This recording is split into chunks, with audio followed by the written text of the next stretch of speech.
Welcome to Mighty Married Moms. Join us at our kitchen table twice a week as the Mighty Married Moms, Debbie, Linda, Wendy, invite spectacular guests to weigh in on staying sexy, vibrant, and healthy, building marriages with soul-satisfying connection, raising happy, healthy, successful kids. Conversations with Mighty Married Moms will bring you closer to the life you really want. Episode 50. Hi everyone, welcome back to Mighty Married Moms. Today we're going to talk about the conversation that we had with Julie Lythcott Haims, who is who used to be the dean at Stanford University and is now writing full-time, and her book is How to Raise an Adult. And boy, what a great conversation that was. Great conversation. Yeah, really terrific about how we want to nurture our kids so that we are leading them toward adulthood and not stymieing that process. Absolutely. Which is so critical. Absolutely. So critical. She had some really interesting ways of categorizing parents, I thought. Yeah, I loved it. I loved Right? it. I mean, the standard is the permissive parent, the authoritarian, the authoritative. I mean, there are several that are standard descriptions, but I really liked what she said: the overprotective, the overdirective, and the hand-holding. Yeah, those are pretty much says it all, right? I mean, you kind of get the picture from right. And those are the negative ones. Those are the negative ones. Yeah, right. Yeah, the ones that aren't necessarily helping, for very good reasons why they're not necessarily helping to raise an adult. Mm-hmm. They might be helping you feel good about your parenting, but they're not necessarily focused on helping that person become self-sustaining. Self-actualized. Right. Yeah, she even said that. She said it almost aborts their ability to become human. I was like, oh, that was really deep. That hurt. That hurt. It did. And just to clarify that she's not saying that you can never handhold or direct your kids, but the scale is tipping too far in that direction, and we're hovering and doing too much. So it was really helpful for me. It's always helpful to hear those categories and see where you fall. Maybe you lean more in one category, maybe you're all three. Most people probably have a little bit of all of each them at different times. Yeah. And as a teacher, I would say that the key word, and it didn't come up in our conversation, but the key word is scaffolding. Mm-hmm. So that, as a teacher for a very long time, what we were taught to do is help the student, or in this case your child, be able to basically take one step at a time. Mm-hmm. And we gave the example of the learning how to use public transportation, which is something that our daughter did with the help of the parent of one of the other girls in her group.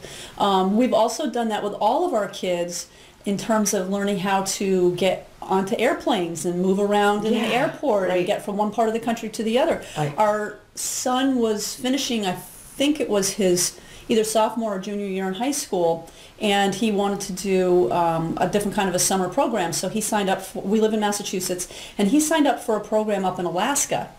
A really cool archaeology program, totally outside of his realm of music and such, but it's just something completely different. And so we made sure, we had been on the airplane with him with the kids several times before. Every time we did that, once they got to be like in middle school, or perhaps even late elementary school, definitely middle school, we would say, okay, this is how you read the board, this is where we are, this is where we're going, this is the gate number, and then we'd say, okay, find the gate. We'll meet you there in 10 minutes. Well, no, we would follow them. Yeah. Oh, there you go. Oh, that's good. We say, find the gate. I'm not going to meet them there in 10 minutes. No, we'll go find a gate, and then we would follow them. And if they had questions, then they could ask us, and we would say, you're on the right track, just keep going. Or actually look at the sign again. I think you missed a sign or something like that. And that's how you scaffold the process for them to become more and more independent. But I also love what she said. You wake up every day and say, what can I do to foster my child's independence today? Yeah. Every day, just a little bit, so that they're more independent next week, more independent in a month, more independent. Great. Such a great way of owning it and being conscientious. It's like what we've talked about before, living on purpose. Like, how can I be purposeful in my parenting? Mm-hmm. Mm-hmm. So that was really great. Yeah, very great. Purposeful in my parenting. I like that. That's good. That's good. Name of a class, purposeful parenting. Overprotective, I thought was interesting when she mentioned that, is the worldview that the overprotective parent comes with, is that the world is a scary, negative place. And the statistics actually show that the world in 2015 is not any more dangerous than it ever has been. But because of media, because of immediacy of hearing about things, there are people who do come to the world thinking that we're in dire straits. Yeah. And so therefore it informs their way of being a parent. But again, that's true. If you get hit by the bus tomorrow and your child doesn't know how, and they're 15 and they don't know how to cut their own meat, you haven't really done them any favors. That's true. Just saying. That's true. Shouldn't be cutting meat for a 10-year-old. No, yeah, and she used that as an example. It sounds like it might even be a chapter in the book. When I decided to help my child no longer stop cut cutting their meat at the age of 10. Yeah, I realized that. I think when my youngest was about that age, and my sister-in-law was at the house, and we had peanut butter and jelly sandwiches, and I cut hers in 4, and she just started laughing at me. She was like, "You don't really need to cut my sandwich." And I was like, "Oh my gosh, I'm so in the habit of doing it. I wasn't even thinking about it." Right, yeah. And we really had a really great laugh about that. Yeah. I thought, all right, I have a problem. Right. That's funny. You need to rein it in a little bit. Yeah, absolutely. Yeah. Oh, I suppose I should finish the story. We taught our son how to. I just realized that I didn't go to finish the Alaska. story. We go to Alaska, so we taught him how, and he did it fine. Yeah. He was, I don't know, 15. I'd have to check. Well, maybe 16. He was probably 16, and he got on the plane here in Boston, and had to change planes somewhere along the line. I forget now where, probably twice.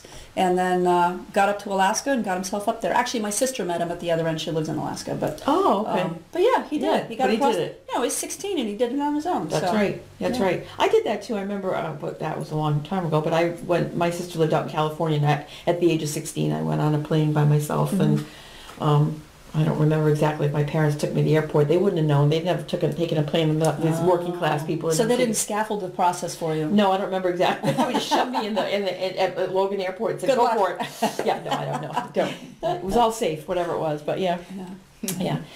And she also had some really interesting things to say about the long view and what a privilege it is to witness and to be a part of somebody else's human development, and not to think about yourself as a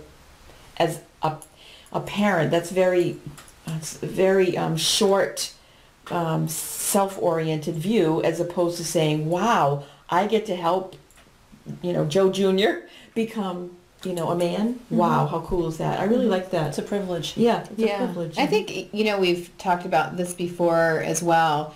It's becoming easier to hover as a parent, largely because we all have smartphones and we have social media, right? Yeah. And we talked on another one of our episodes about kids going to college and not being as independent because their mom and dad are at, texting away. What should I do here? What should I do about that? And you're always staying connected to old friends, not making new friends as much because you're just so connected that way. So there's a positive, of course, about being connected all over the world, but there's that piece of it as well. So the more that we can do as parents to help our kids be independent, the better. Right. And less is more, right? Less is more. So a lot of times, let them figure it out. Yeah. Let them figure it out.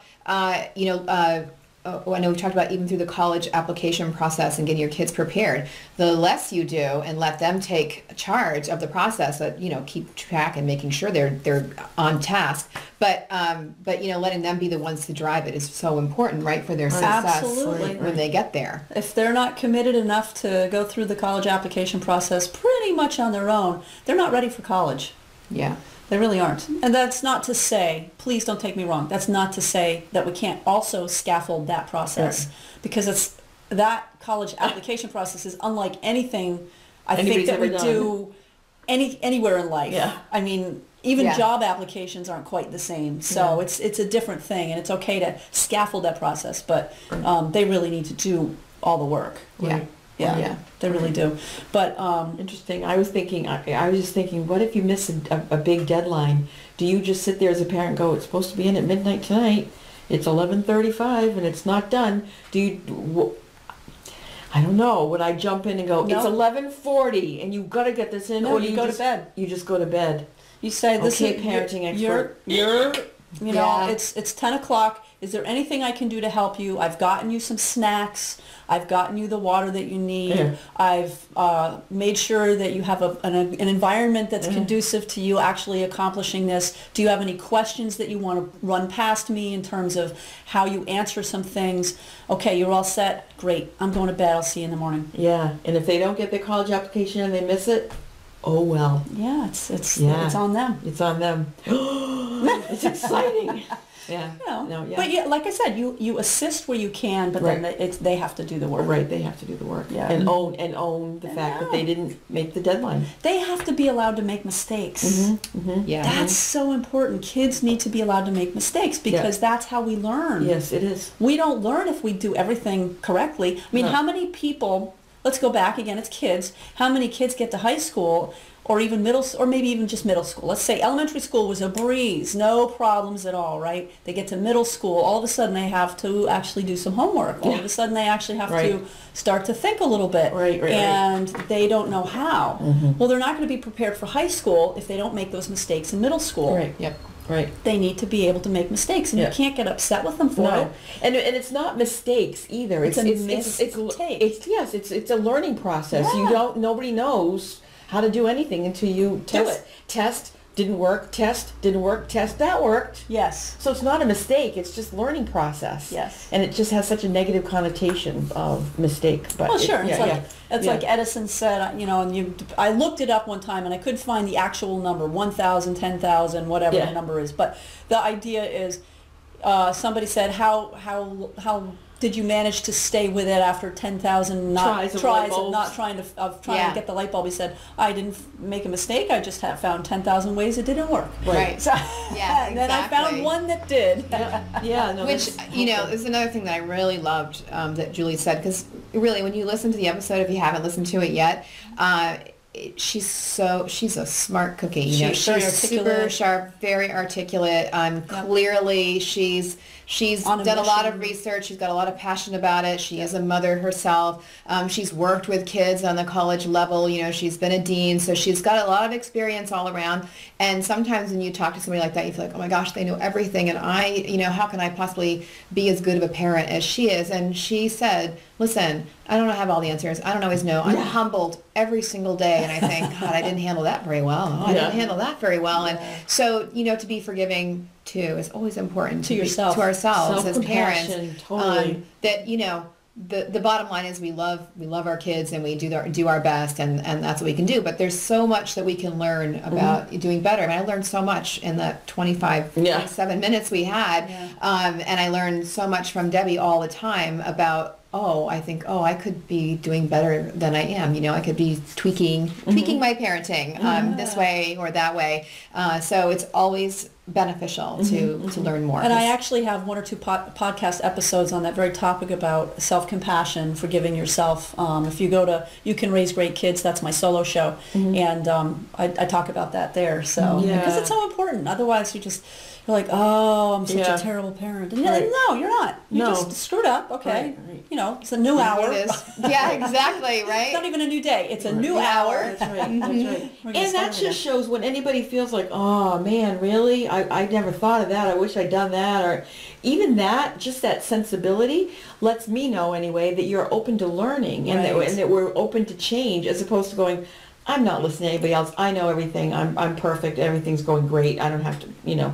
That's not a continuous lifelong learner who's ready to embrace something different and be continuously seeking excellence and improvement. And so if you do have a little bit like, oh shoot, I've been doing it wrong all these years, that's kind of to me it's a good place to be, kind of like the soil is ready to receive something new and different and grow. Absolutely. So I like that idea. Absolutely. Yeah. And how great is it for your kids? Julie talked about doing, you know, cutting the meat, you know, for a 10-year-old and thinking, I shouldn't be doing this anymore. And sort of understanding the importance of stepping back a little bit. And her kids are like, what's going on with you? Right. So I think it's a real positive, right, for your kids to see you learning and saying, you know what, I know I can do things a little bit differently, and I think it's going to be better for all of us. And so they learn too. Totally. They learn while you learn. Totally. Now, maybe she waited too long, but my mother, I think I mentioned this in one previous episode, my mother, when I was a senior in high school, decided that that she was going on an emancipation campaign. And so a lot of the things that she used to do for me, she stopped doing. And she would justify herself by saying, you're going to college next year. I'm going on an emancipation campaign. You can figure it out. I was like, and you know what? I was empowered by that. I felt like, oh, she's right. I don't need to count on her to do this for me. I can do this. Right. So it was just her stepping back, as you said, Linda, and recognizing that I can do this. I mean, the pattern has been set that she's done this stuff for me, but I don't need her to do that. I can do this, and I better get ready because I'm going to college next year. Right. Which I was excited about. Yeah. I'm not going to be there 24/7 for me to figure all this out. And we didn't have cell phones or any of that stuff. No, you know, I know we've talked about it before too, but you know, every Sunday night I stood in line at the payphone to talk to my parents. So when you talk about the texting and which class should I take, or he was just mean to me or whatever, like blah, blah, blah, with mom, whereas like I had to stand in line every Sunday night and get my 15 minutes or whatever it was on the phone. Yeah, exactly. You know, whether I needed him or not. You know, that kind of, it was, and sometimes, who was it? Was it on our show where somebody said that a kid got back in the day when there weren't cell phones, got a big 8.5 by 11 manila envelope, and he took it out and there was this big folded piece of paper, and it was huge, like taped pieces of paper together that said, "Call your mother." I remember, so it might not have been us, but it made me laugh so hard because they just couldn't reach this kid who had to stand in line every night on Sunday nights at the dorm, and he wasn't. He was just like having such a good time, and so the father had to say,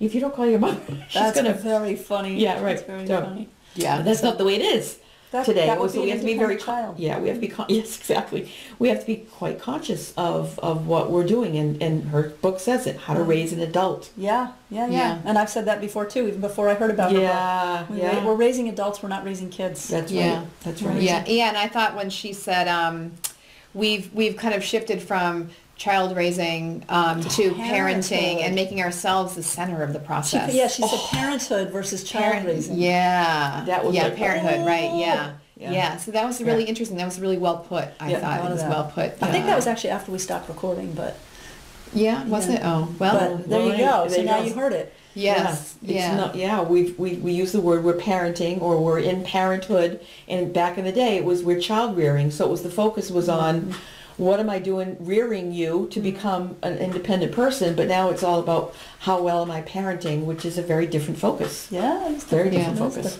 Yeah. Well, listen, we are out of time, but this was another howtoraiseanadult.com, and make sure you check it out and go get Julie's book, because as soon as I get my hands on it, which haven't been able to yet because it's been in pre-production, but by the time you see this, it will be out there. So get Julie's book, and please also make sure that you subscribe to us on iTunes and leave us a rating and review, and please do not keep us a secret. Please share Mighty Married Moms with your friends and your family members, and share the good news about what we're trying to do to make your life and your family's lives better and healthier and happier. So thank you very much, and we will see you next week. Bye-bye. Bye. Bye. Thank you for joining us for this episode of Mighty Married Moms. Tune in twice a week on Mondays and Thursdays to meet fascinating and inspiring guests who will help you create the life you've always wanted. You can find these episodes and special gifts just for you at mightymarriedmoms.com, as well as a link to our Facebook community, where we continue the conversation around the kitchen table. Please also help share the love by leaving a review on iTunes. We'll see you next time.